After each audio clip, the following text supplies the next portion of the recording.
everybody, welcome to my channel. I'm Anna.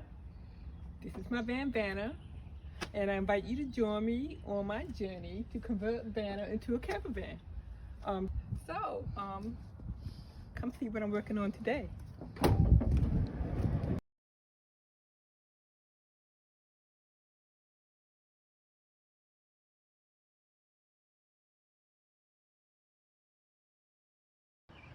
So hi, I'm in front of my van.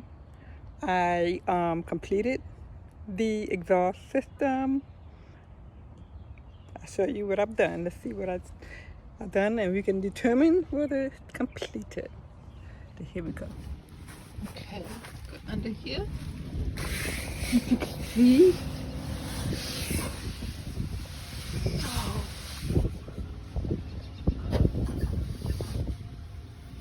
Okay, so this is now attached. If you look up there, I have the bracket attached, and then over here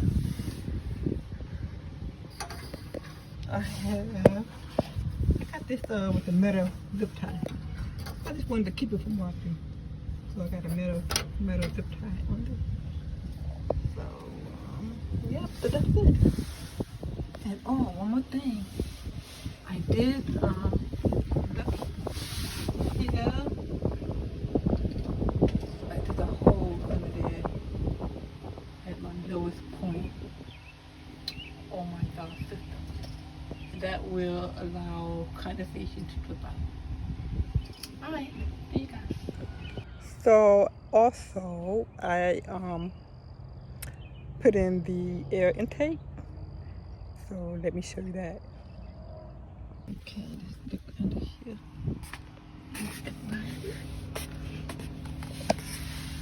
I have here, we have my air intake coming out. And it's going back to the back right here on the downward slope, so it's not going toward the travel, it's going the opposite way, and it's inside of here, so that's good.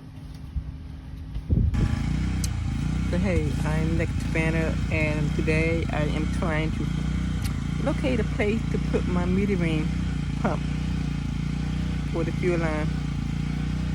This is the thing that goes tick, tick, tick in the night, so I want to put it somewhere where I won't hear as much, and I want to put it somewhere. Right now I can't find a place for it because the instructions say not to route it along the exhaust pipe, and underneath my van is nothing but that. So I'm going to see if I can put it somewhere in the engine bay, because that's where my tank is going to go. We'll talk more on that later. Okay, so I'm looking at another location for my metering pump, and I'm thinking to install it like right here, do my angle thing. I might have to take this out and put it the other way, because right now it's for like this, and I don't want it to hang down low. So if I turn it around this way,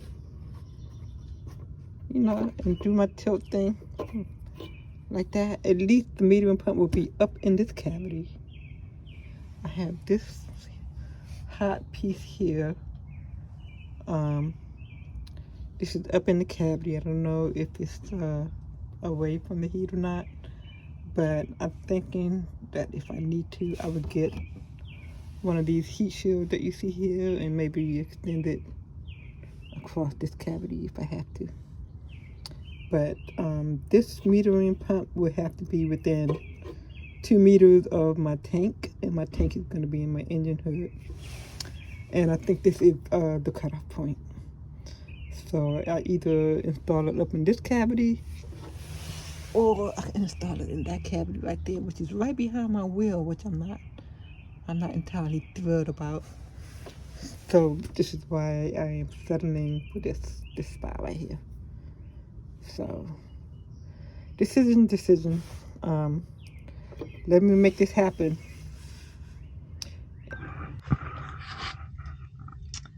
Okay, so I have my fuel pump here. I put the rivet in, and I want to now go. Let's see if I can put this down.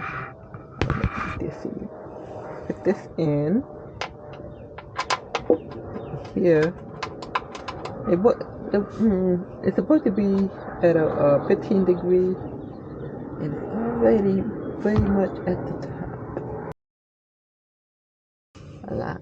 So the plan, I think, is to let it go up and then come back down in here, come out, and then I'm gonna feed it off here somehow. Put some tape, some heat protection on it when it goes through here, if it can fit.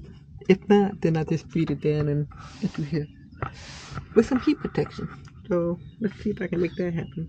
But this is tilted, I believe, at the appropriate angle. I think I'm gonna keep it like that. Okay, so I got the fuel line into here. I think I've got a pretty good close up in here. So they're touching. I don't feel any gaps in here, so it's touching. And as you see, I have it fed in from here all the way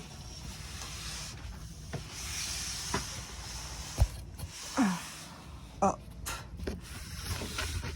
to there. So that fit in from there, and it's goes in through the hose. It's a good thing it fit, and so I'm happy with that. It's away from the exhaust pipe, and I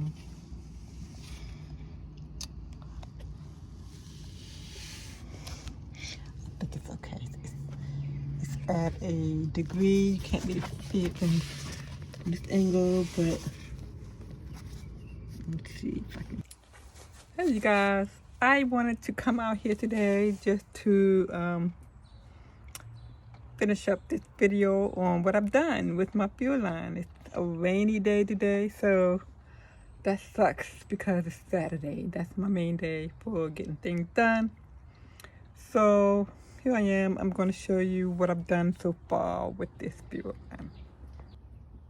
So here, this is what I decided to do. This is my fuel tank. I got it sitting here. I got this just sitting on for now. It's not really fed in. It needs to go all the way down to the line.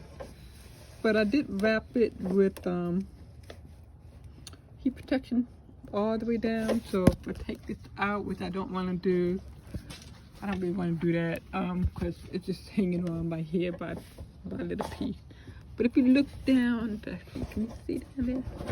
If you look down in there, I got this threaded all the way down near that cavity I spoke about earlier. And I basically fed the fuel line all the way back to where the fuel pump is. And I have fuel line, I have the wire loom and the protection all in the engine bay area because I don't know what's hot and what's not now. I am not proclaiming to be a mechanic, so I didn't know. So I played it safe. I put some heat protection on it, and then I traveled the fuel line with the other travelers. I figured if they were safe, then it could be safe. And this is what I have so far, so it's not completed. So there, this is what I have so far. Can you see that? That is my fuel pump, and the filter is on it now. I bought that, and all I need to do is attach this fuel line into the end of that filter. But I haven't done that yet. And the reason why I haven't done it yet is because I wanted to double check how long the line is. And it says it has to be 2 meters from the tank all the way to the pump. So I wanted to double check that measurement on a day that's not raining so much and finish it off. So thank you guys for listening. Bye.